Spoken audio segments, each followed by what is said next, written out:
Hey, my name is Kristyn Schaaf, and for my hero portrait, I chose to do a piece on my favorite sculptural artist, Lacey Walton.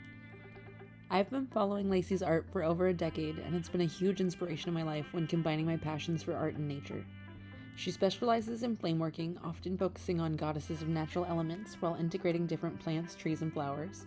So for my grayscale portrait, those are definitely elements I wanted to make sure to include.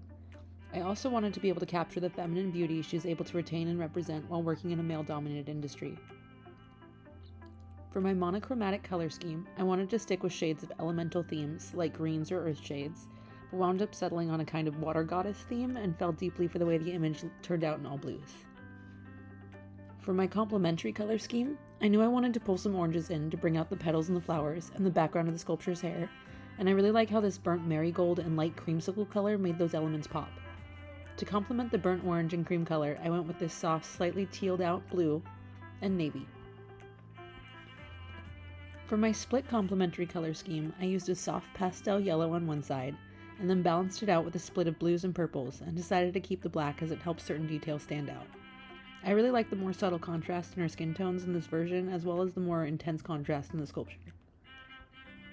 In the double complementary color scheme, I went back to warm orange for the flower petals and balanced that with a complementary navy tone. For my other set of colors, I went with an even paler yellow than before, tied in with a feminine purple on the other side of the spectrum, which additionally looks great in contrast with the orange in the skin tone. For the analogous color scheme, I knew I wanted to find a way to lean into the feminine aspect that impresses me so much in this artist. I knew if I used a lot of pink shades, it would help this artist stand out in her industry, so I kept things that direction, using a range from purple, pink, red, and orange.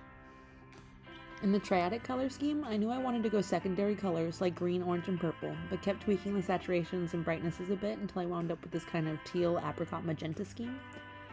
This was very close to my favorite because I felt it added an element of fun to the design and felt like I could see people walking around wearing something like this. For my final design, I wound up choosing the analogous color scheme because I really liked the message it sends about female empowerment and would love for the artist to know how much she's helped me with that aspect of my life. While I tried out the way the t-shirt looked with my split complementary and triadic color schemes as well, I really did like the way the final design of the analogous t-shirt looked and couldn't help but imagine boxes of printed up t-shirts going out to glass sculpture fans everywhere. This was an inspiring project and I can't wait to practice coming up with more t-shirt designs in the future. Thanks for watching my presentation. Later.